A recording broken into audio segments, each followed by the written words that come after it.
چې دي د باندې مشران ناست دي باندې کې دوه درې دانې دي دومره ډېرې نه دي په کار دا ده چې دا غونډ لاول د باندې مشرانو د مشران جواب ورته ورولېږي چې وروره داسې چل دی چې راغلی یې بدیزي کې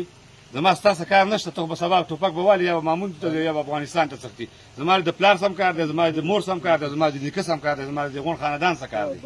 دا سړي ته میلاویږي که نه زه په خپله په مرګ باندې قسم دی والله پوهېږم خو ما چې پلار دمکي راکړه زه به بېګاره چپې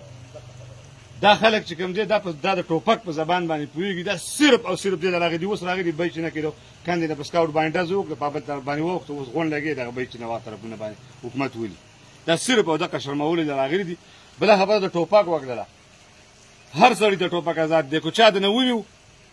پنځه شپږ کسه په کلي کې داسې نه دي ستا ټوپک اتلی یو ښار ته روانې یو طرف ته روانې شومنټ پې مه کوئ هر سړي ته ازادۍ ریاست خو دلته ریاست خو خپل رټ بېللی دی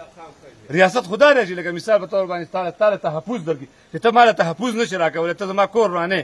زه ستا نه له تپوس وکړم چې ستا نه ټوپک ما ته آزاد کوم ما ته بالکل ټوپک آزاد دی چې چا سم ورسئ اوږې ته اچوئ او ګرځوئ او چې په کوم ځای کې بل دا ده چې ټولې جرګې وشولې اوس یو لاهي عمل جوړ کړئ چې کول څه غواړي خو دا خو موږ نه وو چې یاره کرال او کرال راغلي دي په دې باندې که کلیر پوه شئ راغلي دي په هر ځای کې ناست دي په دې سلارزي کې هم ځای په ځایونو باندې ناست دي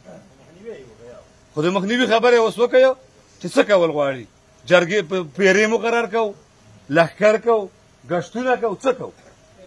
خپل کلی هر سړی وساتئ هر سړی په خپل کلي کې خپل ځای پېژني چې په دې دا ځای زه وساتم په هغه قضیې نه زما کلی کنټرولېږي موږ بېګا ناست یو دا خپل مشران راټول شوي ښه د دنیا تکلیف موږ ته رسېدلی دنیا مشران نه خلاص شوي خو بیا هم نو تیار موږ ویل چې موږ به دا ځایونه ساتو خو نور څوک یې کوي او که څوک یې نه کوي موږ به دا خپل علاقې ساتو هر سړی خپل کلي خپل علاقه وساتئ او دغه بل دا ده چې حکومت ته په کار جواب ورولېږئ جرګې مه ورځئ موږ به دا جرګې نه کوو چې نن د برګېډیر صاحب څه ناست یاستو نن د کمانډنټ صاحب څه ناست یاستو نن د دا او دا او چې پاکستان موږ د پاکستان اډل وفادار یې یم نه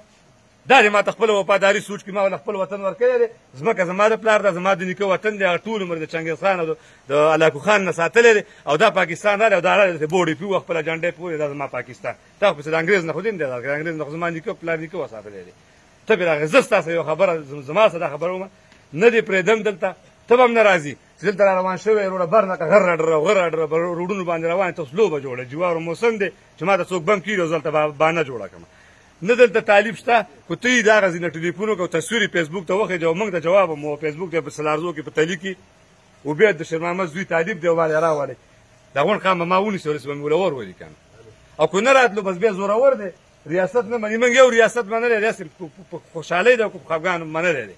بل ریاست د طالب نه شو منلی که څوک ریاست نه مني څوک وله نه ورځي څوک یې نقصان کوي موږ ته دې وښیي او بس دا ټول خلک به پسې ورشي جواب به ورته ووایي که نه راتلو کور یې ورته وښیي دا دی کور دی راشه که توپونه یې ولې که په راکټو ولې که دغه نه که دغه نه موږ به سره ملګري ستړي سه موږ وړاندې خو دې خلکو دا زیله ختمول غواړي بل بتې دا مشران وایي دې مشرانو